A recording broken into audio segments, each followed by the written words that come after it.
The darkest days of World War II.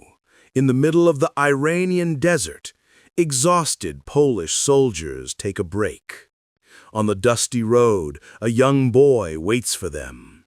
In his hands, he holds something small and furry. As they approach, they see it's a bear cub. Its mother has been killed by hunters. The soldiers don't hesitate. For a few cans of food, they buy the orphaned cub. That day, nobody knows. This tiny creature will become one of history's most famous war heroes. The soldiers give him a name, Wojtek. In Polish, it means he who enjoys war. What seems like a joke at that moment will soon turn into a terrifying reality. Wojtek is just a few months old, weak, scared, completely defenseless. They feed him with condensed milk from an old vodka bottle. They wrap him in blankets. They sleep next to him in their tents. He's not a pet. He's family. As weeks pass, Wojtek grows and he learns. He learns to march with the soldiers. He learns to salute when officers pass by. He wrestles with the men, always careful not to hurt them with his claws. He takes showers with them in the makeshift bathing areas. He becomes addicted to their cigarettes. Though he doesn't smoke them, he eats them. And he discovers beer, his favorite drink. But the Polish soldiers are not on vacation in Iran. They're preparing for something much bigger. They're part of the 22nd Artillery Supply Company, heading toward one of the most brutal battles of the entire war, Monte Cassino. The Allies need to break through the German defensive line in Italy. Monte Cassino is the key. A medieval monastery sits on top of a mountain, transformed into an impregnable fortress by the Germans. 4 massive assaults have already failed. Thousands have died trying to take that hill. Now it's Poland's turn. But there's a problem. The British command controlling the Mediterranean ports has strict rules. No mascots, no animals, no exceptions. If Wojtek wants to board the ship to Italy, he needs to be a soldier. So they make it official. Wojtek is enlisted, given a serial number, given a rank, private. He becomes a legitimate member of the 22nd Artillery Supply Company. On paper, he's just another Polish soldier heading to war. The ship departs. Destination, hell. May 1944. The Battle of Monte Cassino begins. The sound is deafening. Artillery shells rain down constantly. The smell of gunpowder and death fills the air. Soldiers scramble to keep the guns firing. Each artillery piece needs a constant supply of heavy shells, each weighing over 100 pounds. This is where Wojtek does the impossible. He watches the men struggling, sweating, carrying the ammunition crates, and he understands. He walks over to the supply depot, stands on his hind legs, and wraps his massive arms around a 25-pound artillery shell. He carries it, then another, and another. For hours, Wojtek works alongside his brothers. He never drops a single shell. He never stops. He never shows fear, even as explosions rock the ground around him. The men can't believe what they're seeing. A bear in the middle of hell, calmly transporting ammunition like a trained soldier. The Polish forces fight with unprecedented fury.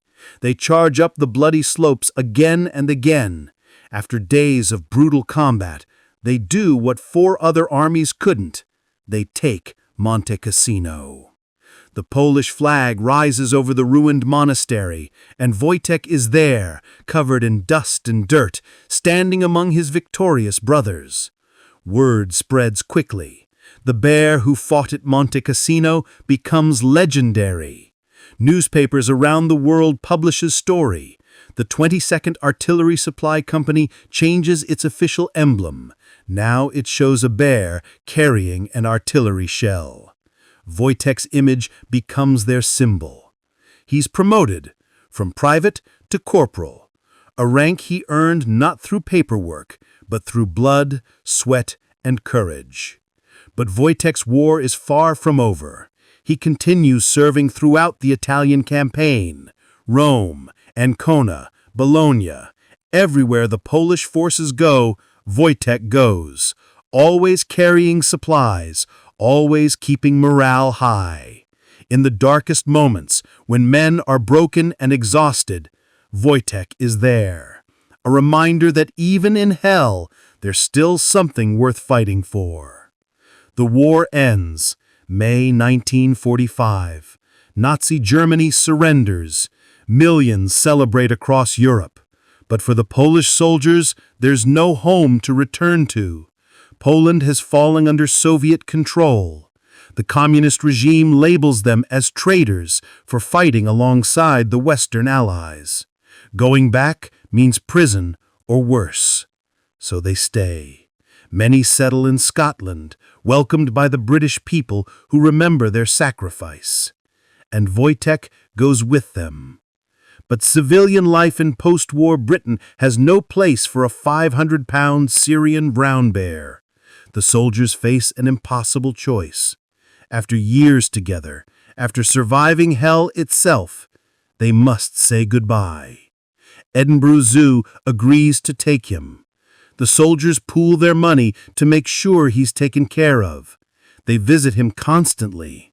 On weekends, the zoo is packed with Polish veterans coming to see their old friend. Wojtek recognizes them instantly. He runs to the fence, stands on his hind legs, reaches through the bars. Some of the men climb into his enclosure. They wrestle with him like old times. They share cigarettes and beer. For a few precious moments, they're not in Scotland. They're back in Iran, back in Italy, back when they were young and the war hadn't yet broken them. Years pass.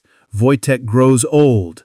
The visits become less frequent as his soldiers age and pass away. He spends his days in the enclosure, perhaps dreaming of desert camps and artillery fire and the men who loved him. December 2nd, 1963. Wojtek dies peacefully in his sleep. He's 21 years old. The news spreads across Europe. Thousands mourn. Polish veterans, now old men, cry openly. They've lost their brother, their comrade, their friend. But Wojtek's story doesn't end there. Decades later, people remember.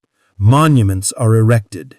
In Edinburgh, a bronze statue shows him carrying an artillery shell, forever frozen in his moment of glory. In Poland, another memorial stands in the town of Żagań.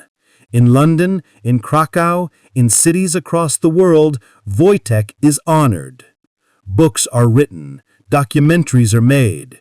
Children learn about the bear who became a soldier, who fought at Monte Cassino, who never abandoned his brothers. Because Wojtek's story is more than just an unusual wartime tale. It's a reminder of something we often forget in the chaos of war, that loyalty knows no species, that courage comes in unexpected forms, that even in humanity's darkest hour, there are moments of pure, inexplicable beauty. A group of soldiers far from home found an orphaned bear cub in the desert. They could have left him. They could have ignored him. Instead, they loved him. They raised him. They made him one of their own. And when war came, when death surrounded them on all sides, that bear stood with them. Not because he understood politics or ideology, not because he cared about borders or flags, but because they were his family. And family doesn't abandon each other, not even in hell. This is the story of Wojtek. Private, corporal, hero, Bear, brother. The soldier who never fired a shot, but won a place in history.